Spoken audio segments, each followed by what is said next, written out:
ont progressivement pris place dans le débat, dans nos sociétés. Euh, le, le thème de la menace qui pèse sur l'environnement et de la finitude des ressources émerge, on pourrait dire, dans les années 70. On va avoir, à partir de là, une oscillation, on va dire, pour faire bref, entre catastrophisme et déni. Euh, ce qui prédomine quand même à partir de la fin du 19e siècle, et c'est le résultat d'ailleurs d'une, d'une histoire plus longue, hein, c'est l'idée que le marché peut résoudre ces questions-là pour autant que on internalise les externalités pour employer le langage des économistes. On donne un prix à des réalités qui ne sont pas sur le marché, mais que l'on peut y réintroduire. Et finalement, on arrivera à des résultats satisfaisants à partir de là. Et notamment, il suffit de donner un prix adéquat au carbone pour limiter le réchauffement. D'ailleurs, là, les débats sont généralement dans cette période très très fortement axés sur la question du climat, euh, question de biodiversité en particulier sont beaucoup moins les honneurs. Et puis, je dirais que dans la toute dernière période, peut-être au cours des 10 dernières années, sans vouloir être précis, euh, l'idée selon laquelle il serait nécessaire de caractériser les conséquences économiques d'une façon plus globale de cette transition écologique qui apparaît comme nécessaire, ces réflexions plus macroéconomiques gagnent un peu de terrain. Alors, on peut citer, et Paul Mallier reviendra tout à l'heure, les travaux de Jean Pisani-Ferry et Selma Mahfouz, qui sont centrés toujours sur la question de la transition énergétique, mais qui ont le mérite d'évoquer les conséquences en matière d'investissement, les besoins d'investissement massifs au service de la transition, le fait qu'un certain nombre d'actifs qui sont tributaires des combustibles fossiles, eux, vont perdre de plus en plus de leur valeur. Euh, donc toutes ces questions sur l'évolution de l'investissement, le fait que les besoins d'investissement sont tellement importants qu'ils vont se faire au détriment de la consommation, que tout ça va entraîner une va peser sur la croissance globalement. Donc ces questions-là gagnent en importance. Et je dirais que pour moi, un des travaux parmi les travaux les plus notables sur ce sujet, il y a l'exercice Transition 2050 de l'ADEME, avec la définition de 4 scénarios très contrastés, notamment par paquet de deux, si je puis dire, hein, entre le S1 et le S2 d'une part, le S3 et le S4 d'autre part. La première, les deux premiers qui font l'hypothèse de la nécessité d'un changement profond dans les modes de vie, dans les modes de consommation, dans les modes de production, et les deux autres, le S3 et le S4, qui reposent beaucoup plus sur des changements technologiques très, très massifs qui vont permettre en gros de maintenir les, les, les modes de vie contemporains, hein, qu'on n'aura pas besoin de réduire fortement ni de modifier très profondément nos modes de consommation en particulier. Bon, il y a parmi aussi je dirais à la fois les personnalités un peu médiatiques et les travaux qui ne manquent pas d'intérêt. Il y a le Shift Project avec Jean Covici qui insiste beaucoup sur le fait qu'on ne retrouvera pas un modèle énergétique, quelle qu'en soit la source, qui à bas coût et très abondant, comme celui qu'on a eu pendant les Trente Glorieuses, en gros, hein, qui permet des, un rythme de croissance très élevé. Donc, voilà, on a des réflexions qui émergent à cette occasion, mais qui n'ont pas encore véritablement, et ça sera aussi un des sujets que Paul abordera, qui n'ont pas véritablement trouvé leur place dans le débat politique. Alors que si sont en jeu les modes de vie, sont en jeu la façon euh, de produire, la façon de consommer, même s'il ne s'agit pas, pour reprendre un mot célèbre, de tous vivre comme des Amish. Hein. Il n'y a pas d'alternative forcément entre on continue comme avant et on revient à la bougie ou à l'âge de pierre. C'est un peu caricatural de dire des choses de cette façon-là. Mais encore une fois, la transposition de ce débat, de ces travaux macroéconomiques dans le débat politique n'a pas véritablement eu lieu. Donc, il m'est apparu opportun de faire appel à un chercheur qui travaille sur ces sujets. Je dois dire que dans le cadre de mes activités professionnelles, j'avais été amené à participer au lancement d'un appel à projet de recherche sur la question du logement, où cette question des modèles contrastés dans le domaine du logement particulièrement paraissait utile. Et lorsque j'avais interrogé un certain nombre de chercheurs sur le sujet justement de cette réflexion en macroéconomique, concernant la transition écologique, les réponses qui m'avaient été données par plusieurs avaient été, bon, alors, il m'avait cité quelques autres labos, mais en gros, ce qui revenait assez régulièrement, c'est bah, en dehors de l'OFCE, il n'y a pas forcément grand monde. Voilà, c'était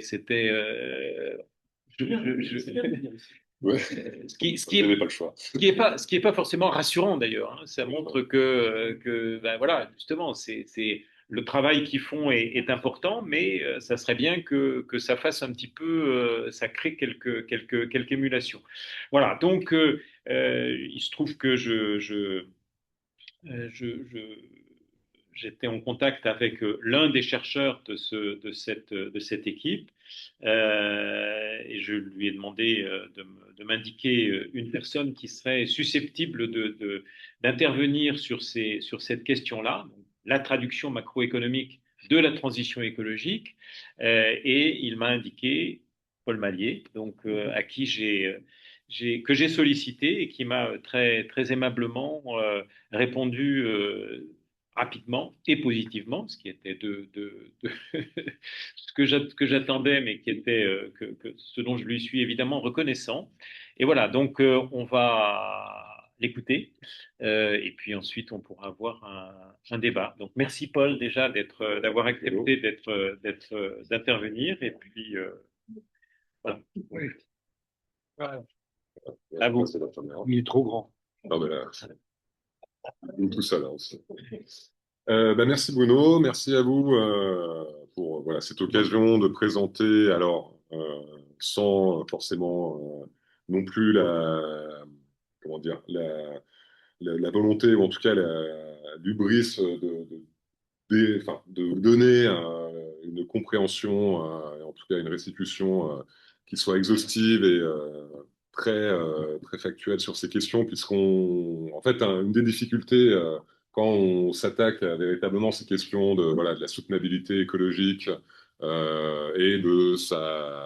la façon dont elle s'intègre avec nos modes de vie et donc des répercussions, c'est quand même très vertigineux hein, comme perspective. Voilà, il y a quelque chose même pour un économiste qui peut être un petit peu effrayante, ou en tout cas un objet qui est d'étude qui est très complexe et dont finalement on ne sait pas grand-chose, hein, on ne peut pas prédire l'avenir. Donc savoir quelles seront les répercussions économiques d'une trajectoire, on va dire, d'émissions de gaz à effet de serre et donc des répercussions que ça va occasionner, il y a quelque chose de très vertigineux sur ce sujet. Rappelez, tiens, que le dernier prix de cette année du meilleur jeune économiste, Adrien Bilal, voilà, qui est un jeune économiste qui a fait un stage à l'OFCE quand il était plus jeune. Faut pas y voir de lien de causalité nécessairement, mais voilà, qui travaille sur ces questions de la bonne estimation des dommages et qui donne des résultats qui sont véritablement voilà, un changement radical de paradigme à ce qu'ils étaient jusque-là, on va dire, sur les estimations qu'on pouvait avoir sur quelle valeur donner quelque part au carbone et donc qui permettrait de juger de la nécessité et de l'urgence d'une action collective pour réduire nos émissions et qui quelque part nous font comprendre, alors un petit peu trop tard par rapport à la nature de l'enjeu, que l'urgence est derrière nous et que là, il s'agit avant tout de savoir dans quelle mesure et dans quel monde on parviendra à vivre dans le prochain siècle, enfin celui actuel, mais également le prochain et par la suite. Donc, c'est des questions qui sont véritablement centrales à mon sens. D'ailleurs, d'un point de vue plus personnel, mais en termes d'épiphanie, moi, c'est la lecture des Limites à la croissance qui a été publiée en 73, quand j'avais environ 15 ans, qui m'a fait prendre conscience un petit peu de, voilà, et de moi, de mon devenir personnel en termes d'activité, que c'était sur ces questions que je souhaitais m'investir. Il n'y avait pas 15 ans en 73, parce que... Non, oui, non, mais Parce que là, non, alors, ouais, non, non, c'était un peu plus tard. Mais c'était à une époque où le protocole de Kyoto venait de se signer, en tout cas. Voilà. Donc, on était dans peut-être cette temporalité, mais c'est voilà, que le choix de l'économie, on va dire, en tant qu'application, sens d'application et d'investissement personnel pour appréhender ces questions m'était apparu être celle qui était peut-être la plus pertinente, ou en tout cas qui permettait d'appréhender cette question d'une façon peut-être plus utile, ou dans laquelle je pouvais explorer ces questions dans un cadre dans lequel il me semblait que ce soit véritablement une question économique qui se posait, on va dire, d'un choix économique avec les implications que ça peut avoir. Mais voilà, c'est plutôt que l'économie a été la conséquence en termes de choix d'un questionnement initial sur cette question de la soutenabilité et du devenir, on va dire, de notre monde et de la façon dont on pourrait y vivre, moi et puis tous les autres. Donc, pour cette présentation, voilà, je vais suivre un plan que je vous présente ici. Déjà, faire un petit rappel hein, du cadrage pour aussi avoir une appréhension un petit peu des enjeux et de quelle urgence parlons-nous actuellement, de voir ensuite l'analyse macroéconomique de quelle manière elle a pu se développer aussi pour appréhender cette question et de quelle manière aujourd'hui elle se pose et comment quelque part on a deux approches qui s'opposent et qui chacune a des implications et aussi un positionnement qui diffère. Et enfin, pour finir sur une note un peu plus large voilà, déraciner un peu ces questionnements économiques pour l'intégrer à plutôt une question beaucoup plus large des choix de société et de délibération collective. Rappeler l'importance, avec un S, des récits collectifs santé et climat. Dans quelle manière, en fait, cette question de la transition bas carbone et écologique n'est pas un projet politique en soi, c'est une nécessité, mais dans laquelle peuvent s'inscrire une multitude de mondes, en tout cas dans lequel voilà, des préférences individuelles et collectives peuvent toujours fleurir. Donc, bon, la situation actuelle n'a rien de réjouissant. Donc, on a eu depuis, voilà, on va dire, avec la crise de la Covid-19, l'entrée dans un monde, alors qui était hein, en germe, hein, mais qui est celle de la polycrise, et donc avec des tensions géopolitiques, des crises énergétiques qui, à l'heure actuelle, sont un petit peu les éléments qui inquiètent et en tout cas qui mobilisent quelque part, on va dire, les questionnements autour de ces questions. là où on pourrait se dire que, en fait, d'autres récits pourraient prospérer, en tout cas se développer. Mais aujourd'hui, la question, alors d'autant plus avec les récents développements de la crise en Iran, mais que la dépendance aux énergies fossiles est finalement non pas un enjeu quelque part de la viabilité de nos environnements, de notre environnement et de la stabilité des écosystèmes, mais que ça devient un enjeu même de souveraineté de différents États, ceux qui sont importateurs hein, nécessairement, mais que pour, par exemple, les États de l'Union européenne, cette question de la réduction de la dépendance aux énergies fossiles, finalement, ce qui va la motiver beaucoup plus aujourd'hui, c'est d'arriver à assurer sa souveraineté énergétique que finalement réduire les émissions et permettre de réduire les conséquences d'un réchauffement climatique qui est déjà à l'œuvre. Et pourtant, hein, cette année a été l'année la plus chaude enregistrée. Bon, les records se sont battus chaque année. Donc on a une succession d'une montée des températures qui est enregistrée et sur des trajectoires qui sont pour le coup assez alarmantes. Et avec aujourd'hui la réalisation, alors un travail qui a été publié là, il y a quelques jours dans une revue prestigieuse en économie, mais qui avait été, au moment de sa sortie en tant que document de travail, était également une grande répercussion, qui était celle de l'évaluation économique des dommages climatiques, qui aurait été largement sous-estimée dans les travaux précédents et antérieurs et qui ont massivement conditionné la compréhension qu'on pouvait avoir de ce phénomène donc, du réchauffement climatique, mais qui n'est qu'un par rapport à l'ensemble des limites écologiques et des limites planétaires qu'on dépasse allègrement aujourd'hui. Et ce qui est en fait ce nouveau monde, ces terres, alors qui est discutable hein, comme terme, mais qui est celle de l'Anthropocène, où finalement l'ère géologique dans laquelle on se situe est celle qui est marquée par les actions de l'homme, et que quelque part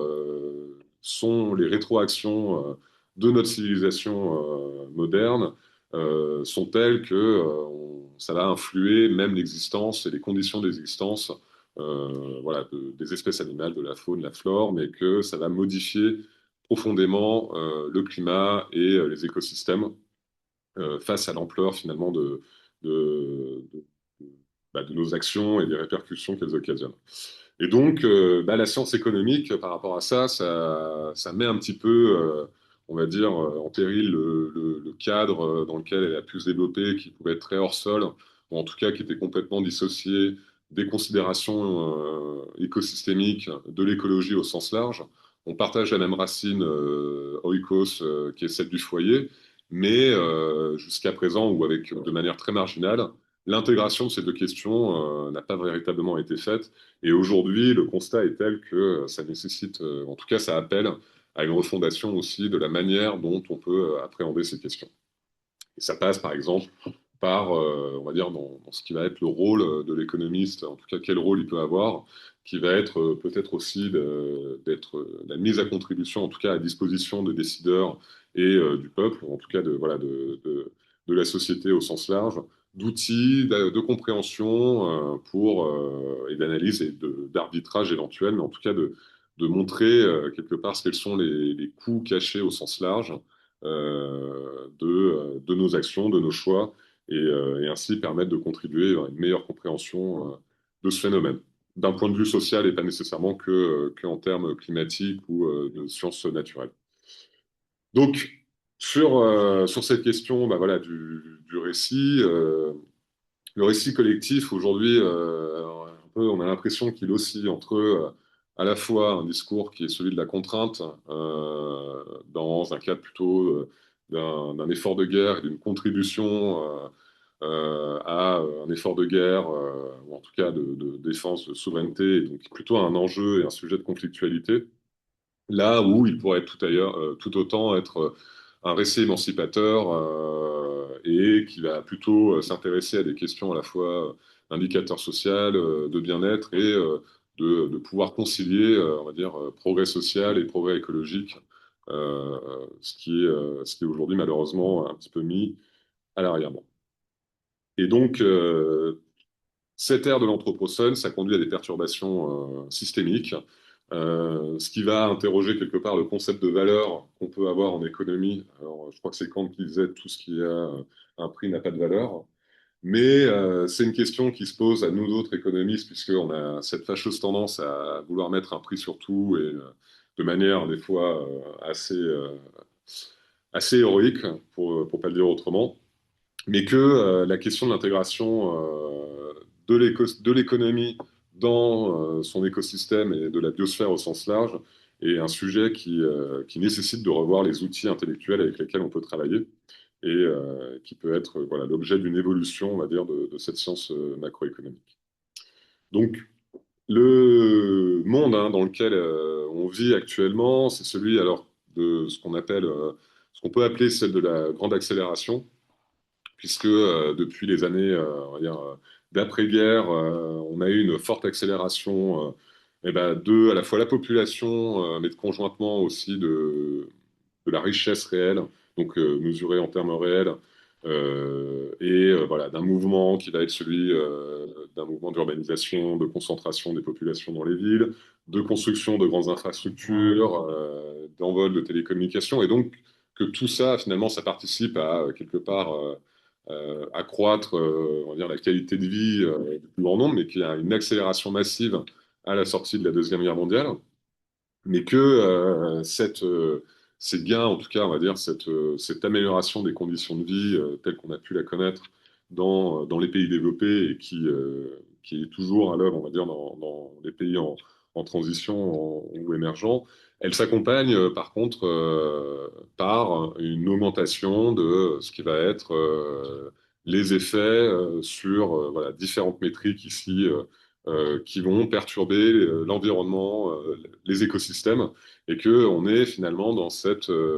une accélération, alors à la fois des conditions de vie, mais également des impacts sur les écosystèmes, et que voilà, la problématique dans laquelle on est aujourd'hui, c'est celle qui va être décrite par voilà, ce concept de limite planétaire, et donc qui sont pour un ensemble de 9 indicateurs qui va être sur l'acidification des océans, le niveau de concentration du CO2 dans l'atmosphère, le niveau de la biodiversité ou autre. Enfin, voilà, il y en a plusieurs, mais que parmi ces 9 grandes limites planétaires qui ont été identifiées, on en a déjà franchi 6. Et tout l'enjeu, finalement, ça va être pour on va dire la communauté internationale, ça va être par rapport à cette représentation graphique qui va concilier à la fois ce que sont donc le nombre de ces limites planétaires franchies avec ici sur un axe désordonné le nombre d'avancées sociales, de social threshold qui sont atteints, donc qui sont plutôt vus comme des éléments propres à l'émancipation des individus, eh bien c'est que le niveau de développement économique s'accompagne ici, quand on ramène à une échelle qui est celle des pays, à accroître la pression sur les écosystèmes. Et tout l'enjeu pour voilà, les décennies à venir, ça va être de permettre en fait de pouvoir revenir sur ce que sont ces limites planétaires, donc dans ce qu'on appelle un cadre plutôt de sécurité, un safe space en anglais, mais sans que ce soit au détriment des avancées sociales qui ont pu être celles voilà, du siècle dernier. Et la question écologique, en tout cas en économie telle qu'on peut se la poser, c'est finalement comment réduire ces pressions environnementales sans nécessairement s'associer par une régression sociale dans les différents pays du monde. Et donc, cette question, alors sur véritablement proprement, enfin, la question climatique, telle que on a pu le percevoir pendant trop longtemps, c'est que finalement, le réchauffement climatique, c'est la résultante d'un mauvais fonctionnement des mécanismes de marché, donc ce que Bruno appelait voilà, des externalités qui ont été formalisées d'un point de vue théorique en 1920 par un économiste anglais Arthur Pirgou, mais qui est celle de dire en fait le marché n'est pas efficient dans ce qu'est l'allocation des ressources dans l'économie, mais que l'introduction d'une taxe, ou en tout cas d'un élément qui permettrait de modifier les prix de la consommation, de la production de biens et de services qui conduirait à cette externalité, permettrait de résoudre le problème et que donc finalement c'est un problème de mauvais signal prix qui pourrait être corrigé en mettant un bon prix sur ici le carbone, ce qui a été pendant longtemps,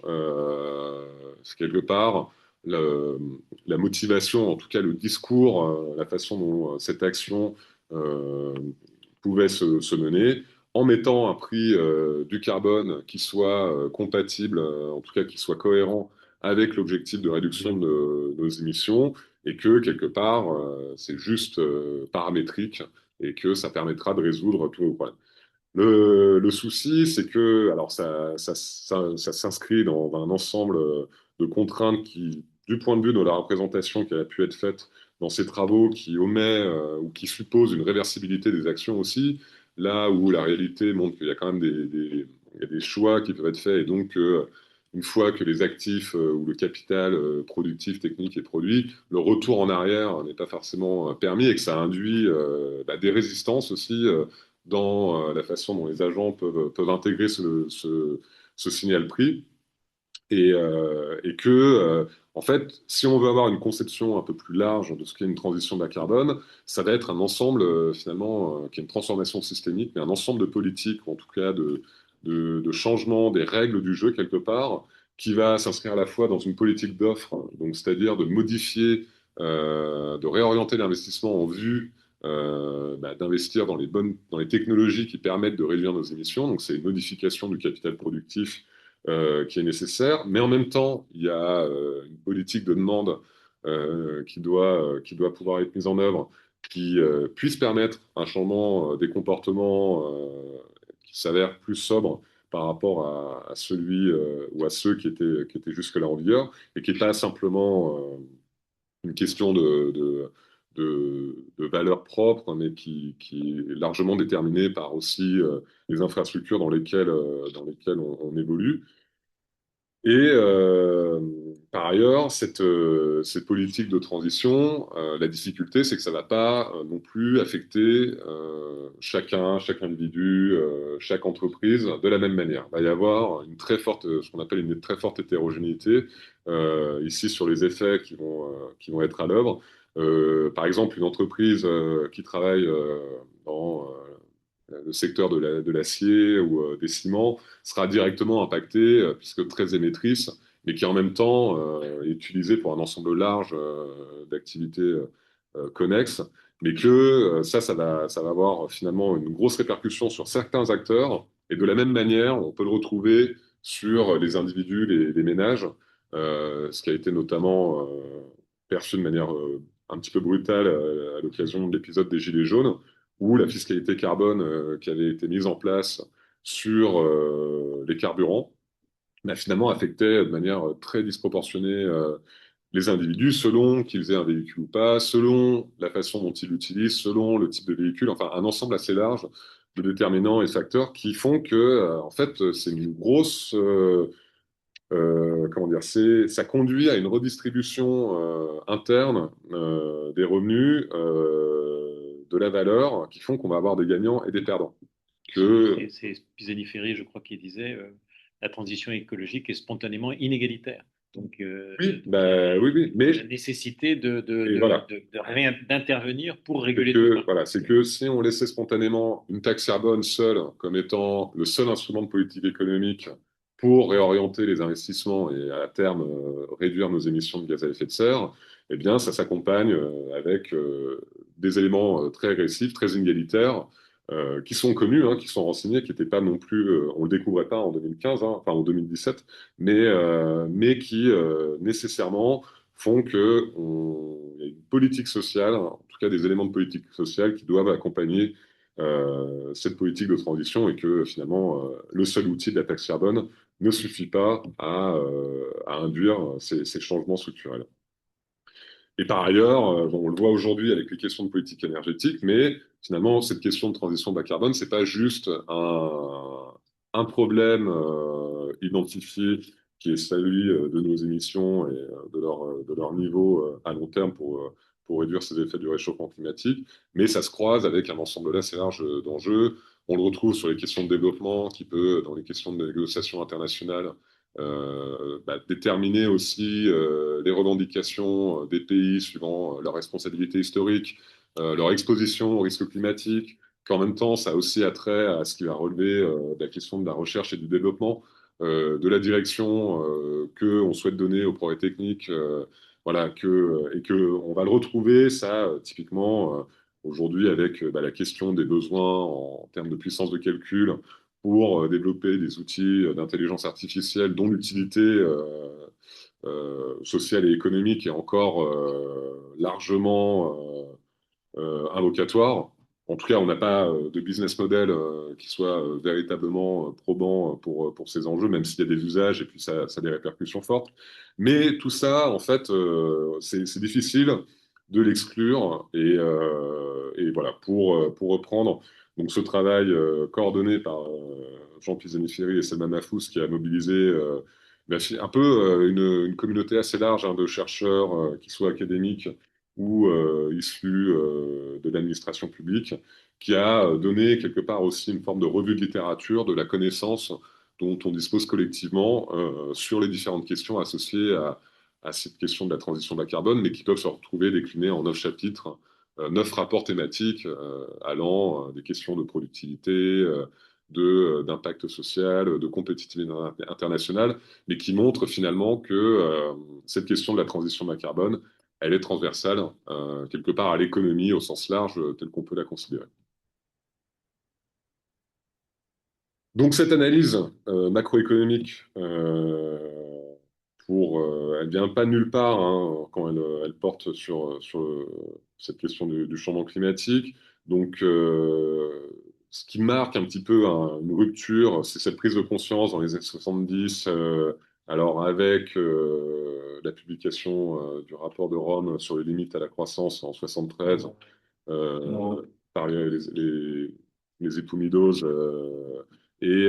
par ailleurs la constitution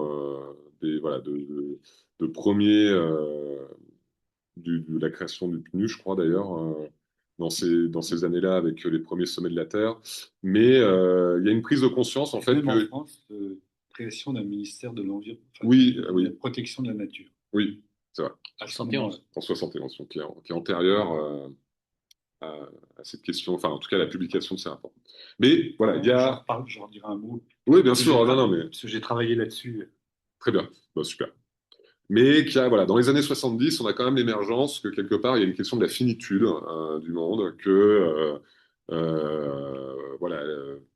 il y a le champ des possibles et l'horizon, quelque part, des possibles est limité, en tout cas, est contraint par cette question et ça va nécessiter de revoir aussi les questions d'équilibre. La macroéconomie climatique, c'est quelque part développée en réaction aussi à cette publication de ces travaux qui, pour le coup, était aussi, je crois, un des premiers travaux de scénarisation assistés par des outils numériques, donc de simulation numérique de différents scénarios de développement à l'échelle monde, avec un modèle World History qui était pour le coup l'utilisation de modèles dans ce cadre-là, mais qui a été largement critiqué par les économistes sur, par exemple, l'absence de mécanismes de régulation, de représentation des prix, et donc de prise en compte de la rareté qui était du coup très déterministe, enfin en tout cas qui était insatisfaisante, et qui du coup donnait lieu à des trajectoires indéterministes dans le sens où il n'y avait pas de réaction des agents dans ces modélisations qui permettaient de se dire à un moment donné, il y a une rareté qui s'exerce et donc que les prix varient et que ça va réallouer les ressources dans ces économies, mais que voilà, tout ça, en réaction est née cette question de la macroéconomie environnementale avec un problème, un travail publié par Nordhaus en 77 sur cette question de la croissance économique et le climat, donc qui est quand même le signe d'une prise en compte de cette question climatique par ces chercheurs, mais qui s'inscrit finalement dans ce qui a été une approche coût-bénéfice et qui visait finalement à mettre en regard quelque part le coût, que représenterait le coût de réduction de ces gaz à effet de serre par rapport aux bénéfices qu'ils occasionnent. Donc de se dire combien ça nous coûterait de réduire, admettons, de 3 degrés à 2 degrés, et surtout, ça représenterait quoi passer d'une hausse de 3 degrés à 2 degrés, par exemple, et donc de mettre en balance ces objectifs avec un coût.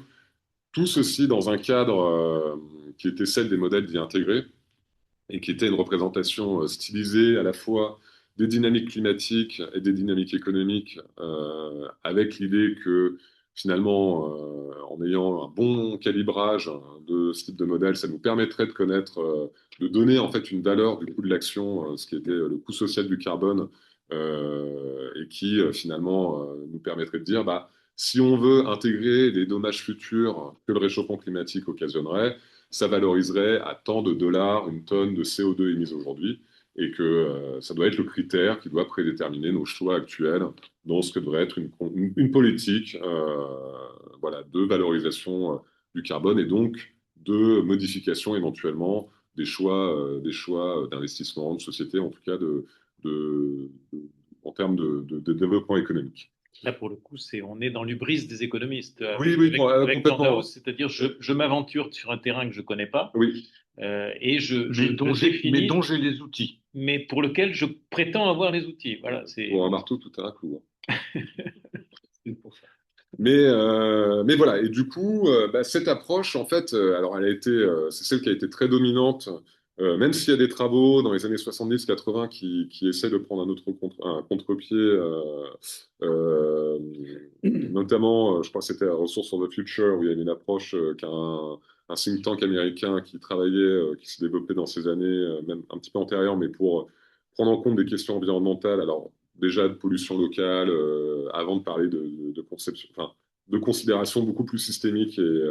et globale. Mais en fait, ces outils vont reposer sur des hypothèses très fortes, hein, des hypothèses de choix, de valeurs de paramètres, qui vont en fait déterminer les préférences sociales collectives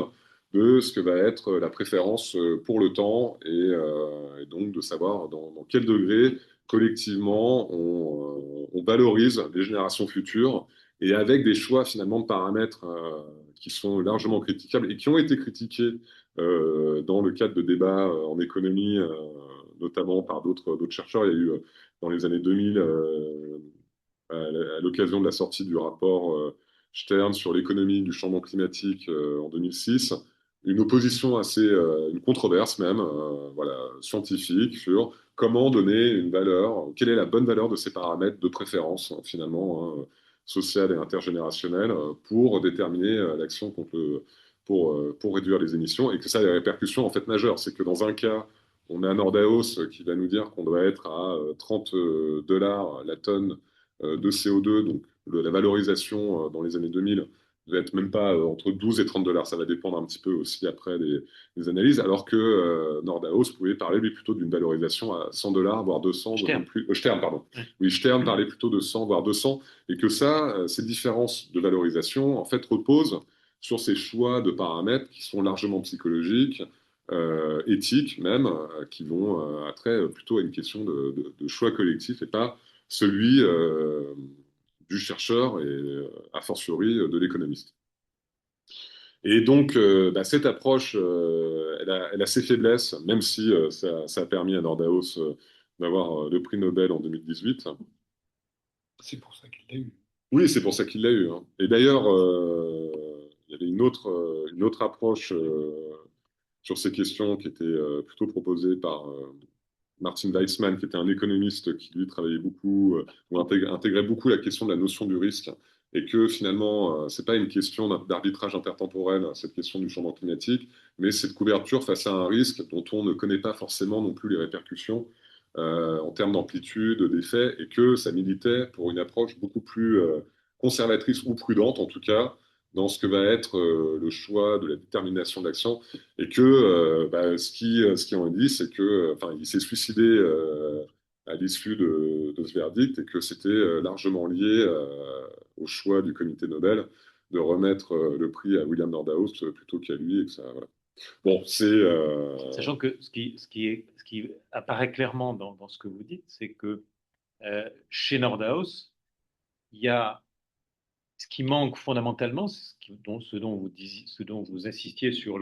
l'importance, c'est la dimension systémique, justement. Oui, oui. Ah bah, en fait, elle est réduite à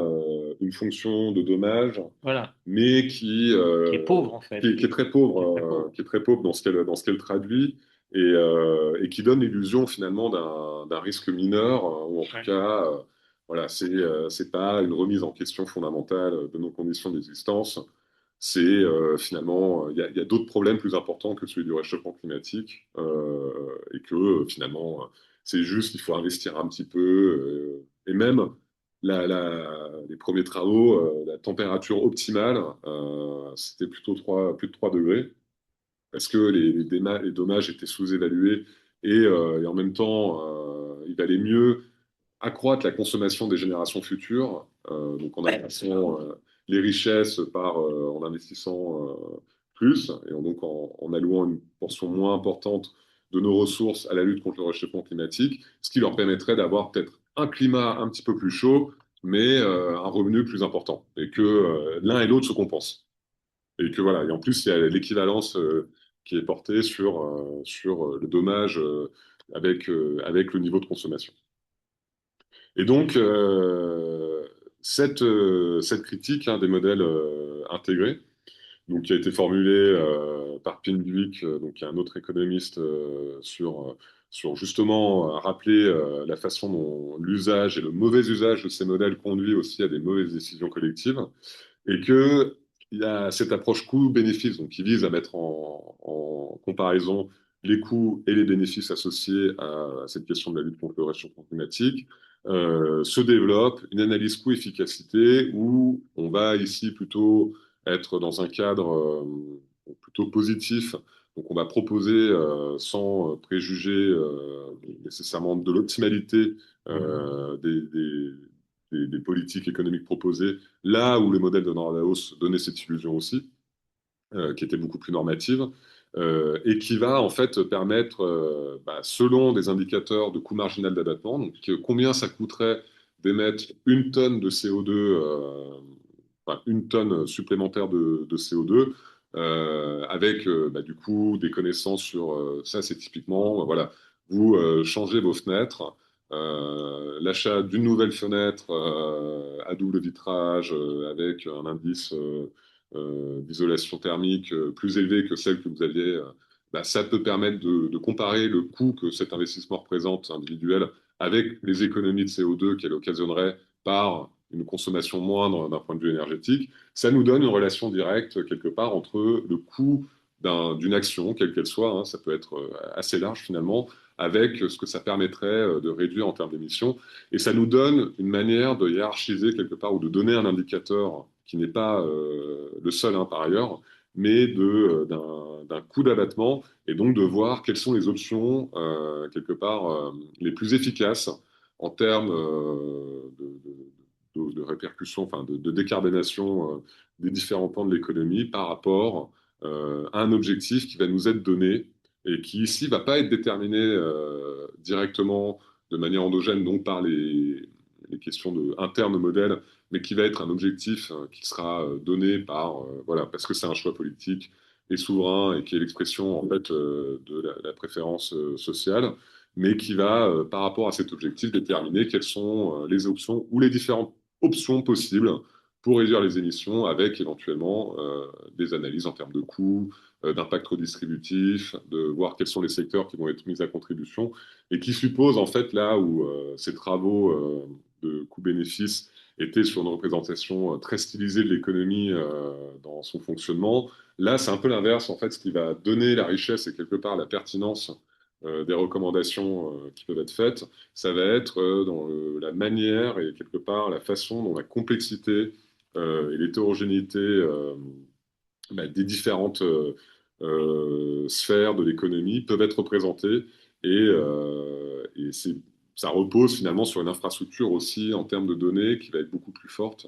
On va avoir voilà, besoin déjà d'une connaissance de la structure de l'économie, de l'existence des technologies ou des comportements qui permettraient de réduire les émissions et de voir à quel coût éventuellement, de voir dans quelle manière les politiques conduites vont impacter de manière différenciée, que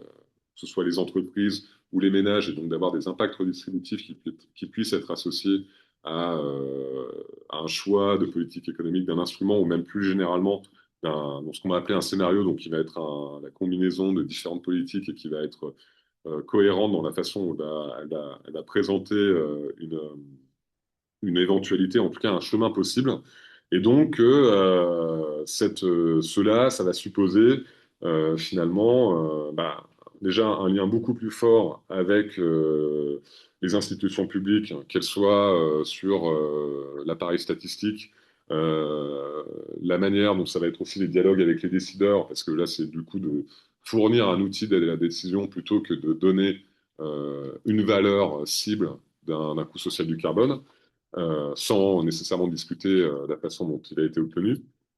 Mais voilà, c'est, disons qu'une approche, et c'est celle on développe dans mon équipe à l'OFCE, qui est celle de, voilà, on construit des modèles de représentation de l'économie qui prennent en compte ces questions d'hétérogénéité, qui essaient de représenter aussi la compréhension des comportements des différents individus selon leurs caractéristiques, qui puissent traduire justement des capacités plus ou moins grandes d'adaptation ou de transformation ou même de financement, et donc de voir un peu dans quelle manière cette évolution sur des indicateurs à la fois économiques mais également climatiques peuvent se faire et permettre justement d'atteindre ce qui va être ici l'objectif, d'atteindre une neutralité carbone d'un état dans lequel les émissions restantes, subsistantes, seront intégralement compensées par des puits de carbone qui soient naturels et donc que le solde en net soit nul, et donc qu'il n'y ait plus d'alimentation, on va dire, de l'accumulation des gaz à effet de serre dans l'atmosphère. Pour autant, plus largement que celle, on va dire là, c'est plutôt le rôle de l'économiste dans, dans ce rôle de conseiller du prince, entre guillemets, c'est que, par ailleurs, cette transformation des activités nécessaires va aussi redéfinir, en tout cas, va devoir appel à une réflexion sur le rôle de l'État en tant qu'agent économique, euh, puisque déjà en premier lieu, on aura une question assurantielle et une mutualisation des risques qui va se poser face aux effets de ce réchauffement climatique et qu'on observe déjà, que ce soit par les épisodes de chaleur, d'inondation ou dans d'autres parties du globe, de cyclones ou de typhons ou que sais-je, mais qu'on est face à un inconnu quand même qui va être un événement assez singulier. C'est celle de la mise à mal en fait du principe même du fonctionnement de la mutualisation des risques assurantiels avec qui repose sur la loi des grands nombres de connaissance d'un risque et de son occurrence d'un point de vue probabilistique, mais que là on est face à une perturbation même de ces fonctions de probabilité et que donc on ne sait même pas dans quel monde on évoluera et que quelque part on risque de découvrir des événements cataclysmiques ou en tout cas dont les répercussions économiques et sociales seront sans équivalent et sur lesquels on n'aura pas de recul nécessaire pourtant à une bonne mutualisation des risques. Pas forcément d'action. Pardon? Et pas forcément d'action. Donc, du coup, D'action on ne de. pourra pas agir contre. Bah, c'est que ça. En fait, C'est la question qui est posée. c'est pas qu'on va pas pouvoir agir pour. Par contre, c'est que sur Contre, les. contre. Contre? Oui. Ah oui, c'est déjà l'œuvre en fait, hein. Après, ce qu'on peut agir, enfin, c'est pas binaire hein, comme choix. De toute manière, cette question de réchauffement climatique, c'est que chaque centième de degré mérite d'être atteint parce il y a une question de non-linéarité, de franchissement d'effets de seuil et de tipping point et donc de déclenchement de boucles de rétroaction climatique qui conduisent à des équilibres à long terme qui sont beaucoup plus instables. Euh, mais par contre, c'est que on va retourner dans une certaine forme d'obscurité du monde extérieur qui sera un inconnu où l'incertitude radicale sera beaucoup plus grande et dans lesquels voilà, ces principes assurantiels deviennent inopérants. Ou alors, ouais. Accélère un petit Ok. Par ailleurs, il y a ce rôle de coordination qui va se poser aussi donc de l'État stratège, alors en des termes plus ou moins différents que ce qu'il a pu être l'être dans la reconstruction et la planification française. Et enfin, une question de modification des structures de financement de construction du budget où là aussi, il y a une réflexion qui va devoir être menée. Donc, là où aussi l'économiste et la macroéconomie peuvent apporter un éclairage, serait celui sur la viabilité, on va dire, de la soutenabilité des finances publiques à l'aune de ces nouveaux objectifs et aussi d'une modification des, euh, des ressources. Euh, et dernier point pour faire la transition après avec ma dernière partie, c'est que un risque aussi, c'est que là, on parle voilà, de questions très de compréhension, de connaissance et donc d'instruction de ce que serait une économie de la transition, mais que c'est purement l'émanation d'une technostructure, dans le sens où ce sont des experts qui vont permettre d'identifier, ou en tout cas de renseigner sur ces choix, et que doit aussi se développer des institutions et des corps intermédiaires qui permettent aussi d'assurer son fonctionnement, le bon fonctionnement démocratique et donc aussi l'adhésion de la population à ces projets. Mais ça, voilà, ça c'est des questions qui sont lors de l'intendance, mais que derrière cette question de la transition bas carbone, et donc de cet objectif de neutralité carbone qui a été défendu et en tout cas mis en avant ces dernières années, on est aujourd'hui largement, trop souvent dans des débats stériles avec une opposition un petit peu trop caricaturale entre ce qui relève de la technologie ou de la sobriété, et que une opposition se fait entre est-ce que c'est les comportements et donc nous, nos modes de vie qui doivent évoluer, ou la technologie qui permettra de résoudre ce problème. En fait, dans les différents scénarios qu'on peut analyser, c'est qu'il y a généralement, il n'y a pas l'un sans l'autre. Alors, sauf dans ces scénarios extrêmes, et c'est ce que quelque part montrent les travaux qui ont pu être que mentionnait Bruno sur ces transitions 2050 au pluriel, qui sont des scénarios de prospective à long terme, tous compatibles en tout cas, qui nous renseignent sur, enfin, qui respectent cet objectif de neutralité carbone et qui s'appuie sur cinq questions et sont un petit peu plus larges que simplement celles des émissions de gaz à effet de serre, mais qui vont intégrer aussi les questions d'usage des sols, de précarité énergétique, d'alimentation et donc aussi d'autres éléments propres aux écosystèmes qui vont déterminer finalement ces quatre scénarios que Bruno avait nommés de S1 à S4, mais qui peuvent se décliner de manière suivante, enfin, sous la façon suivante. Un premier scénario qui est un scénario appelé génération frugale, qui va être un des leviers principaux va être celui justement d'adoption de comportements beaucoup plus sobres, et donc plutôt un rejet, on va dire, d'une société de consommation avec un recours à voilà, une utilisation frugale plus forte des ressources. Un deuxième scénario intermédiaire sur un cadre de coopération régionale, pardon, qui combine sobriété et efficacité. Un dernier, technologie verte, où là, c'est pour le coup des technologies bas carbone qui permettent de réduire nos émissions jusqu'à atteindre cet état de neutralité carbone avec le concours de puits de carbone. Et le dernier, qui est un petit peu un scénario maximaliste, où le pari de la restauration, c'est que, de manière sous-jacente, on fait confiance quelque part au mythe prométhéen et que la technique permettra de résoudre la destruction des écosystèmes, et qui s'appelle sous le pari de la restauration,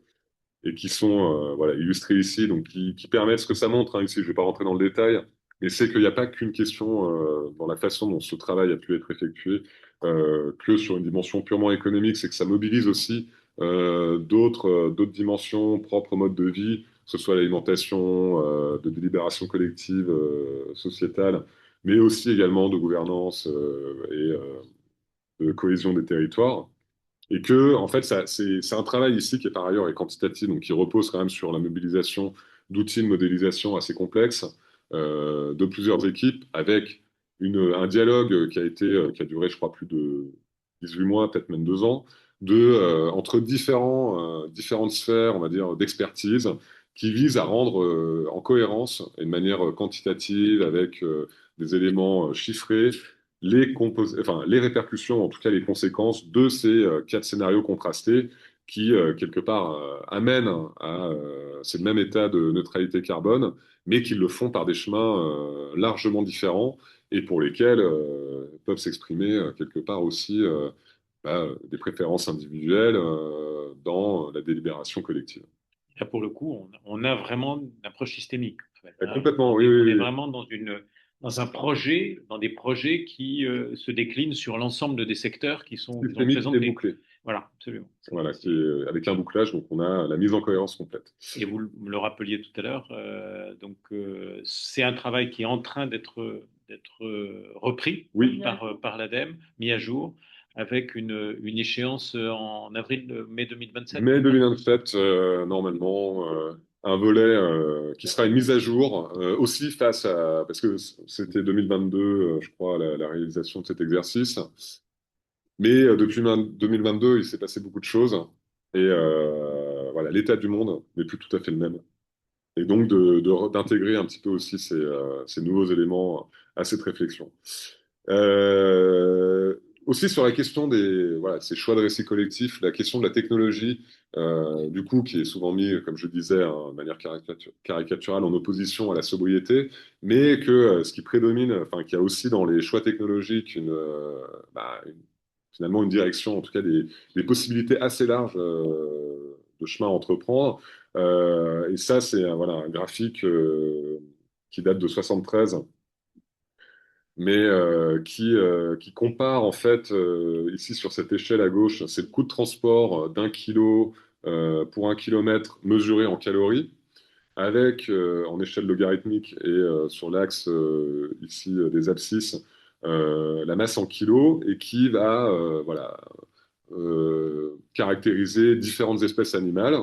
L'homme qui va être ici au milieu, et ici à droite, vous avez également plusieurs modes de transport qui apparaissent comme étant voilà, l'hélicoptère, un avion léger, un long courrier ou même un jet privé, qui traduisent quelque part un coût d'efficacité. Donc on voit que par exemple le coût de transport du kilogramme au kilomètre, en fait ces technologies ne s'inscrivent pas forcément dans une meilleure efficacité dans ce qui va relever de technologie de déplacement d'une masse quelle qu'elle soit, mais elle permettra par contre d'aller beaucoup plus loin. Et par contre, le vélo qui n'apparaît pas comme étant forcément étant de la haute technologie, s'avère imbattable, même par rapport à d'éminents représentants du règne animal comme le saumon, qui sont dans un rapport de coût-efficacité qui sont beaucoup plus importants. Et donc, quelque part, que ça permet, voilà, la technologie peut être celle aussi de l'efficacité énergétique, ici mesurée, et que ça n'a pas nécessairement intégré dans une complexité folle, en termes, enfin, quand bien même il y en a une hein, dans la bicyclette, hein, ça reste quand même un bijou de technologie, mais qu'il ne faut pas forcément voir voilà, dans un futur technologique ce qui relève aussi d'un hubris autre, voilà, de l'intelligence artificielle ou autre, et de sa révolution de notre grande singularité. Mais que, il y a des technologies low-tech, enfin en tout cas sobres, qui sont pourvoyeuses pour le coup de progrès et d'une extension des capacités, on va dire, à évoluer dans la société et dans un cadre futur. Et du coup, je finirai un petit peu, là, c'est plutôt sur une question introspective, hein, sur quel rôle nous, économistes, qui avons fait le choix de cette science, décrier et en même temps jalouser du fait de l'aura qu'elle suscite auprès des décideurs politiques et même au-delà, je pense. Mais voilà, est-ce que notre rôle, c'est de prédire l'avenir? Bon, je pense que face à l'enjeu et à l'ampleur et la complexité même des questions ici à l'œuvre, je pense qu'il faut voilà, faire preuve d'une certaine humilité dans nos limites à la compréhension et à pouvoir aussi du coup, donner des prescriptions qui soient informatives. Alors, ça ne veut pas dire que, on est incapable de rien. Par contre, dans la construction de ce que sont ces travaux plutôt de prospective, donc